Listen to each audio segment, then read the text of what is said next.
Pemirsa, kita masih di Republik. Kita sampai di penghujung sesi.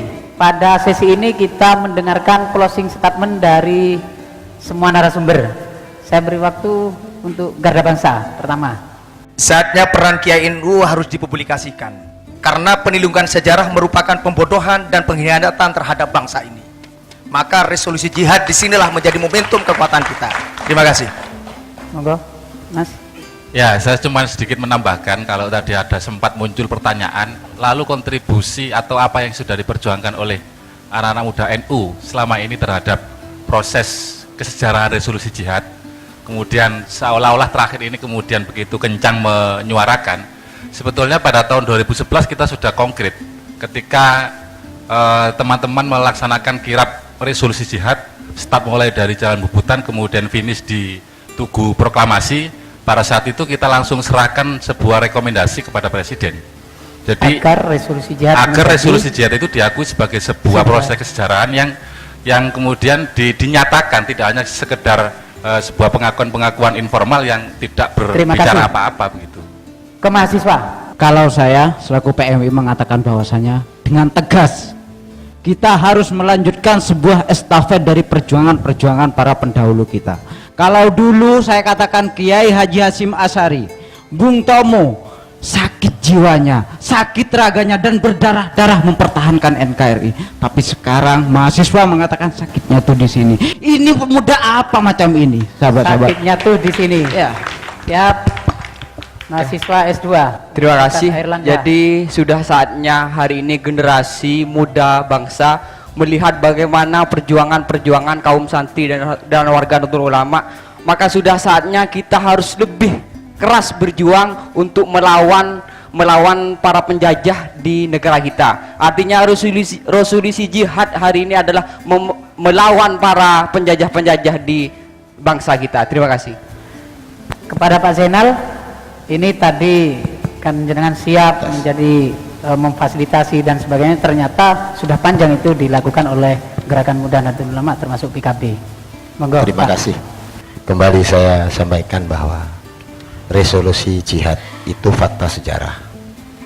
Namun secara makro kita berpikir yang ilmiah bahwa nasionalisme Indonesia itu berusaha merebut kemerdekaan. Di mana peranan Islam? Islam adalah sebagai historical force dan landasan etik. Di dalam fakta sejarah ini, Islam di mana-mana memiliki peran besar. Namun demikian, sebagai fakta sejarah masih perlu upaya mengungkapkan dalam bentuk tulisan sejarah. Nah, untuk mengangkat fakta sejarah menjadi tulisan sejarah yang bermakna, itu istilahnya adalah historiografi. Di dalam hal ini, dalam panggung sejarah nasional, historiografi Islam masih marginal. Perlu perjuangan untuk bagaimana fakta sejarah ini terangkat menjadi tulisan sejarah. Dan secara a priori, peran Islam sebagai historical force itu tidak ada, Mas, yang meragukan. Barat ahlinya mengakui, rakyat Indonesia mengakui. Satu contoh kecil, seorang penjudi dan pencopet ketika mau perang, ada guru ngaji ngomong, "Le, kowe wani perang iki lho ono tongkat oleh dongane Mbah Hasyim Asy'ari." Dia berangkat berani perang. Di sini peran Islam tidak hanya pada satu kelompok. Semua elemen bangsa mendapatkan semangat dari resolusi jihad. Terima kasih. Pak Ud, sebentar saja Pak Ud sebagai penutup. Saya hanya ingin mengutip pernyataannya Kiai Haji Abdul Wahid Hasyim, ayah Gus Dur atau putra Hadratus Syekh Hasyim Asy'ari. Beliau menyatakan bahwa sejarah itu penting, tapi yang lebih penting lagi adalah menciptakan sejarah. Nah, sekarang kita sebagai generasi muda, saya pikir tantangannya kan memang berbeda. Kita punya kewajiban untuk menciptakan sejarah sesuai konteks zaman kita. Saya kira itu dari saya. Pak Agus Sunyoto. Tentang resolusi jihad sudah tidak perlu dipersoalkan lagi ini fiktif atau tidak. Kenapa? Karena data faktual itu sudah ada, ya, semua dari kesaksian-kesaksian ini faktual, kenyataan, ya, sekalipun dipinggirkan dalam berbagai hal, termasuk peran-peran para ulama ya, di dalam pembentukan Tentara Nasional Indonesia. Ya. Kenapa? Ketika BKR pertama kali dibentuk, itu unsurnya dari unsur tentara sukarela pembela tanah air peta. Unsur kedua dari Hizbullah, ya. Baru dari HEHO, kemudian dari tentara masyarakat yang berani itu mendaftar jadi tentara, dan belakangan Kenil bekas tentaranya Belanda. Itu fakta ini yang Satu kalimat sebagai penutup, Pak ya. Agus. Jadi ini artinya kita harus merujuk kembali kepada fakta sejarah masa lampau, fakta. Ya. Ini yang seringkali ditutup-tutupi. Ya, seolah-olah yang ditutup-tutupi langsung aja dihilangkan. Gitu. Nah, ini yang harus kita tunjukkan kepada generasi lewat pendidikan. Pendidikan. Ya, di situ. Terima kasih. Kita tidak perlu pengakuan secara nasional. Tidak perlu pengakuan, yang Tapi penting langsung, sudah masuk fakta ini. Ya, pada Ya, inti ya. sejak anak-anak masih kanak-kanak ditunjukkan ini loh kebenaran Terima kasih sejarah. Pak Agus. Mungkin dari PKB sebagai penutup. Resolusi jihad ini adalah pintu masuk pengungkapan sejarah faktual atas keterlibatan kelompok santri terhadap kemerdekaan Indonesia.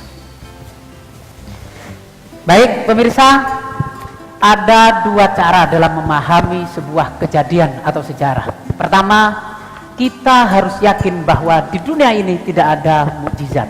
Atau yang kedua, bahwa keberhasilan arek Surabaya dalam mengusir penjajah adalah bagian daripada mukjizat yang diberi oleh Tuhan.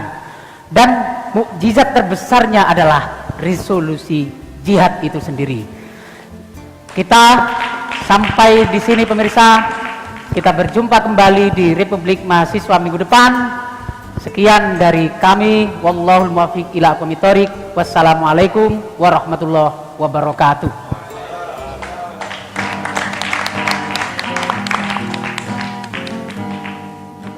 Assalamualaikum warahmatullahi wabarakatuh. Masih bersama saya dalam acara Republik Mahasiswa. Ya pemirsa, sekarang acara Republik Mahasiswa ini berada di DKW Garda Bangsa Jawa Timur. Di sebelah saya sekarang sudah ada Bapak Thoriqul Haq selaku Sekretaris DPW PKB Jatim. Dan di sini kami akan berbincang-bincang mengenai acara Republik Mahasiswa kali ini. Ya Bapak, bagaimana tanggapan jenengan dengan diadakannya acara Republik Mahasiswa kali ini? Ini acara bagus ya, melibatkan kelompok yang selama ini dianggap hanya ada di luar, mereka demonstrasi, mereka teriak.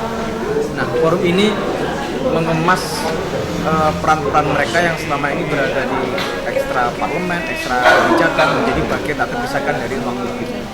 Nah, forum ini menjadi forum untuk lebih mengoptimalkan peran-peran mahasiswa dalam pikiran, dalam usulan, dalam setiap hal yang akan dilakukan dalam konteks bagaimana menjadi negara yang lebih baik. Mungkin ada pesan untuk generasi penerus bangsa dan untuk pemirsa di rumah tentunya.